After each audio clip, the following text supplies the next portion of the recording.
আসসালামু আলাইকুম। আশা করি সকলে ভালো আছেন। স্মার্ট আইডিয়ার নতুন একটি ভিডিওতে সবাইকে স্বাগতম। বন্ধুরা, আজকে যে ভিডিওটা করব সেটা হচ্ছে আপনার বাংলাদেশ থেকে বর্তমানে খুবই খুশির খবর।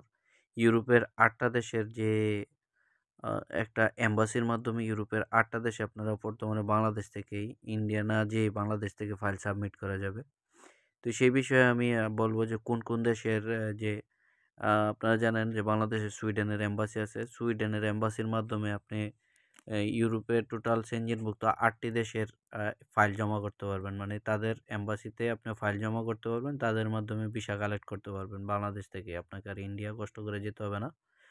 তবে সেই দেশগুলোর তালিকা হচ্ছে আপনার ১ নম্বরে বেলজিয়াম, ২য় Finland, Iceland, Latvia, Luxembourg, Netherland, Poland ও সুইডেন।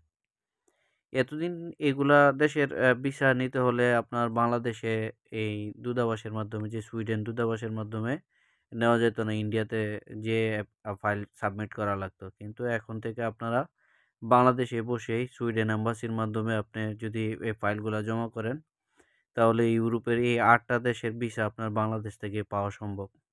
লুক লাইক এটা বাংলাদেশে যারা ইউরোপের প্রত্যাশী, যারা ইউরোপে যাওয়ার জন্য ট্রাই করতেছেন, যারা ইউরোপের স্বপ্ন দেখেন তাদের জন্য অনেকটাই সুখবর। কারণ আপনার হ্যাসেল ফ্রি এখন ভিসা আপনি এ দেশ থেকেই বিএফএস যে গ্লোবাল আছে, বিএফএস গ্লোবালের মাধ্যমে আপনি ফাইল জমা করে বাংলাদেশ থেকেই আপনার বাংলাদেশ থেকে ফাইল জমা করতে পারবেন আপনার সুইডিশ এম্বাসির মাধ্যমে। ওই সুইডিশ এম্বাসি একটা এম্বাসিতে আপনার ৮ টা দেশের টোটাল ইউরোপের ৮ টা দেশ ইন্ডিয়া না যেয়ে বাংলাদেশ থেকে আপনি অ্যাপ্লিকেশন করে বাংলাদেশ থেকে আপনি ভিসা পাওয়া সম্ভব। তো বর্তমান যে ইউনূস সরকার, ওনাকে স্পেশালি ধন্যবাদ। কারণ উনি বিগত সময়ে যে ইউরোপীয় ইউনিয়নের যে রাষ্ট্রদূতগুলা আছে সেগুলো বাংলাদেশে একসাথে কোনো সময় যাওয়া হয় নাই। তারা ইউনূস সরকারের কল্যাণে তারা মিটিং করেছে। তারা যথাসম্ভব চেষ্টা করতেছে মানে বাংলাদেশে দূতাবাস করার জন্য। বাংলাদেশে এম্বাসি যদি হয়ে যায়, ইউরোপের সবগুলো দেশের এম্বাসি যদি বাংলাদেশে পাই, তাহলে অবশ্যই আমি একজন বাংলাদেশী মানুষ হিসাবে আমরা গর্বিত। কারণ ইউরোপের শ্রমবাজারটা বাংলাদেশের জন্য খুবই গুরুত্বপূর্ণ।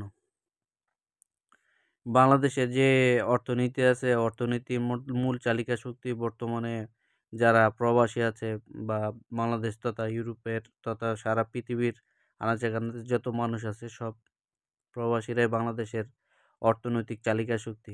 আর ইউরোপ যেহেতু একটা বড় একটা শ্রমবাজার, সেজন্য বাংলাদেশের মানুষ যত ইউরোপে যেতে পারবে আমাদের বাই মানে যত মানুষ ইউরোপে যেতে পারে বাংলাদেশে ততই সমৃদ্ধি হবে।